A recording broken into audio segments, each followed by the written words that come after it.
মন্দিরে তোমাদের আসতে খুবই ভালো লাগে, সত্যি কথা। নানা রকম মন্দির, আপনাকে ভবতারিণী মন্দির দেখিয়েছি, গড়িয়ার ভবতারিণী মন্দির। তো আজকে একটা মন্দিরে এসছি, সেখানে ছোটোবেলায় যখন স্কুলে যেতাম তখন মন্দিরটা দেখতে পারতাম। বেসিক্যালি এটা যারা গড়িয়ায় থাকে তারা জানে যে মহামায়াতলা যেতে গিয়ে, মহামায়াতলা ঠিক আগেই ডান দিকে এটা পড়ে। এই মন্দিরটা বেসিক্যালি শিব মন্দির, অ্যান্ড এটা খুবই ফ্যাসিনেটিং। এখানে অনেকেই এসছে আগে, তো আপনারা যদি না এসে থাকেন তো আপনাদের জন্য আমি এই ভিডিওটা করছি। এখানে সত্যিই পরিবেশটা দারুণ। আমি এখানে এসছি, আমি এখানে এসে বেশ কিছুক্ষণ এখানে দাঁড়িয়ে আছি।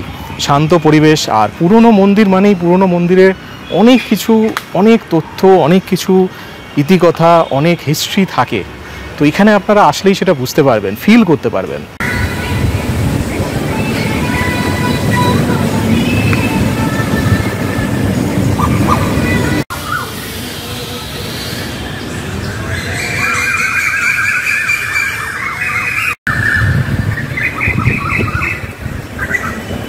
দেখুন এখানে দুটো মন্দির আছে। এখানে আমার ব্যাকগ্রাউন্ডে আপনি দেখতে পাচ্ছেন এটা শিব মন্দির, অ্যান্ড এদিকে আরেকটা শিব মন্দির আছে।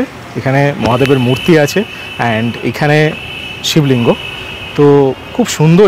এটা যেটা বলা হয় যে এটা কিন্তু চাঁদ সওদাগর যখন এখানে ট্রেডিং করতেন, গড়িয়াতে টালিনালা দিয়ে, টলি ক্যানেল দিয়ে যখন এসে ট্রেডিং করতেন, তখনের আমলের কিন্তু এই মন্দিরগুলো। অ্যান্ড আপনারা দেখলেই বুঝতে পারছেন এই মন্দিরগুলোর মানে কন্ডিশনগুলো। এটা জানি না কেন রক্ষণাবেক্ষণ সেভাবে হয় না, তবুও মানে হয়তো এই লুকটার জন্যেই এইভাবে রাখা হয়েছে, অ্যান্ড খুবই সুন্দর।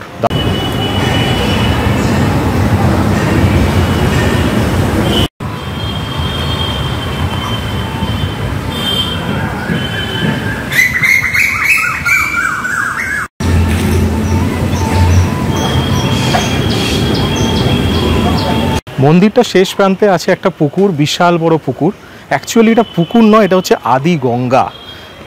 আগে কি হতো, আগে এই প্রত্যেকটা জলাশয় কিন্তু গঙ্গার সাথে লিঙ্ক ছিল। ইভেন এখনও বলে, এখনও পুজোর সামগ্রী এখানে ফেলা হয়, বিকজ এটা বলে যে গঙ্গার সাথে লিঙ্ক আছে, সেই কারণেই এগুলোকে আদি গঙ্গাই বলা হয়।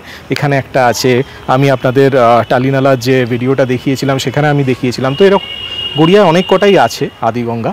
তো এই গঙ্গাটা আপনারা দেখতে পাচ্ছেন হয়তো রক্ষণাবেক্ষণের অভাবে এরকম হয়ে গেছে, বাট এটা বিশাল বড়, বেশ বড়, সত্যি বিশাল বড়। অ্যান্ড এখানে একটাই প্রবলেম যে ছোটো ছোটো মশা প্রচণ্ড, আমাকে মানে চারদিক দিয়ে খালি মশা কামড়াচ্ছে, এটা প্রবলেম। নাহলে আদারওয়াইজ জায়গাটা সত্যি খুব সুন্দর। যদি রক্ষণাবেক্ষণ সুন্দরভাবে হতো, আপনারা দেখতে পাচ্ছেন ঘাটগুলো কত সুন্দরভাবে করা, তো এগুলো যদি মেনটেন হতো তাহলে কিন্তু খুব ভালো হতো।